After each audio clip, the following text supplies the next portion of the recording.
నమస్కారం అండి. నేను మీ రంజిత్ కుమార్ ద్వారా ముచ్చిక. ఇప్పుడు ఎన్నికల్లో ఎంతమంది పోటీ చేసినా సరే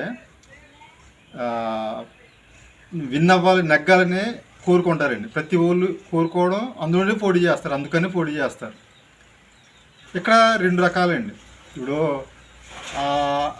విన్ అవ్వాలని కోరుకుంటారు కదండి అందరూ. రెండు రకాలు ఏంటంటే, కొంతమంది అంటే ఎవరు అనేది మనం స్పెసిఫిక్గా చెప్పలేము, కానీ కొంతమంది ఆ పదవి కోసం పోటీ చేస్తారండి ఎన్నికల్లో. కొంతమంది ఏమో ప్రజా సమస్యల కోసం, వాళ్ళ ప్రాంతాల అభివృద్ధి చేయడం కోసం పోటీ చేస్తారండి. అందులో ఎవరో ఒకరు నెగ్గుతారు, మిగతా వాళ్ళు ఓడిపోతారు.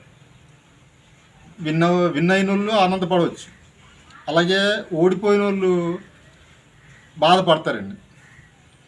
ఇక్కడ ఏంటంటే, మళ్ళీ ఓడిపోయిన వాళ్ళు రెండు రకాల మనుషులు ఉంటారండి.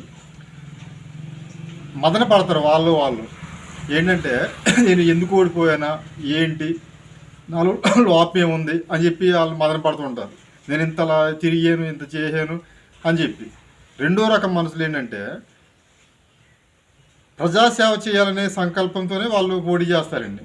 వాళ్ళ బాధ ఏంటంటే, ఎందుకు అసలు ఈ ఓటర్లు ఆలోచించలేకపోతున్నారు అంటే, అతని బాధ ఏంటంటే, అతను ఓడిపోయినందుకు ఆయన బాధపడరండి.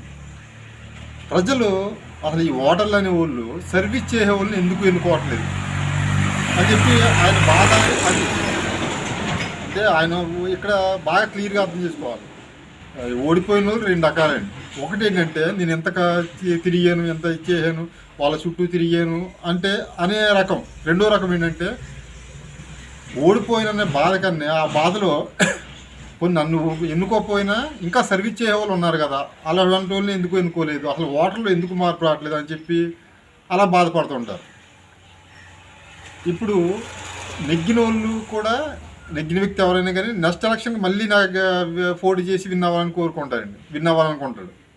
అలాగే ఓడిపోయినోడు కూడా నెక్స్ట్ ఎలక్షన్లో పోటీ చేయాలనుకుంటారండి. ఎందుకంటే నెగ్గినోడేమో నెక్స్ట్ పదవి కోసమో లేకపోతే ప్రజాసేవ కోసమైనా పదవుల కోసమైనా గ్యారంటీగా పోటీ చేయాలనుకుంటాడు. కానీ ఓడిపోయిన వ్యక్తి ఏంటంటే, ఓడిపోయిన వ్యక్తి కూడా ఎలాగైనా విన్ అవ్వాలి అని చెప్పి అనుకునే వాళ్ళు కొంతమంది. రెండో రకం ఏంటంటే, ప్రజాసేవ చేయాలి అంటే నెక్స్ట్ ఎలక్షన్ అయినా పోటీ చేసి ప్రజలకి ఏదో ఒకటి చేయాలి అంటే, ఆయన గెలిపోవడంతో ఇది కాదండి. వాళ్ళు గెలిచినా ఓడినా ఆ ప్రాంత అభివృద్ధి కోసం, ఆ సమస్యల కోసం, ప్రజా సమస్యల కోసం ఫైట్ చేస్తూనే ఉంటాడు. అలాగే పదవి వస్తే ఇంకా మనం ఫైట్ చేసేదానికి ఇంకా తోడవుతుంది అని చెప్పి అనుకొని పోటీ చేయాలని చెప్పి ఫిక్స్ అవుతాయండి మైండ్లో. అంటే నేను ఈ వీడియోల ద్వారా నేను చెప్పేది ఏంటంటే, గెలిచే వాళ్ళు ఓడిపోయే వాళ్ళకి ముందు ఫిక్స్ అవ్వరండి. ప్రతి ఒక్కళ్ళు కూడా పోటీ చేస్తారు, పోటీ చేయాలనే ఉంటుందండి. ప్రతి ఒక్కరికి ఉంటుందండి ఆశ. కానీ పదవి కోసమే పోటీ చేసే వాళ్ళు ఎటువంటి వాళ్ళు, ప్రజా సమస్యల కోసం ఫైట్ చేసేవాళ్ళు, పోరాడేవాళ్ళు, మన కోసం ఇచ్చేవాళ్ళు ఎటువంటి వాళ్ళు తెలుసుకొని ప్రతి ఓటర్లు కూడా అటువంటి వాళ్ళని ఎంకరేజ్ అంటే అటువంటి వాళ్ళకి ఓట్లు వేసి గెలిపిస్తే వాళ్ళు ఇంకా సర్వీస్ చేయడానికి బాగుంటుందండి.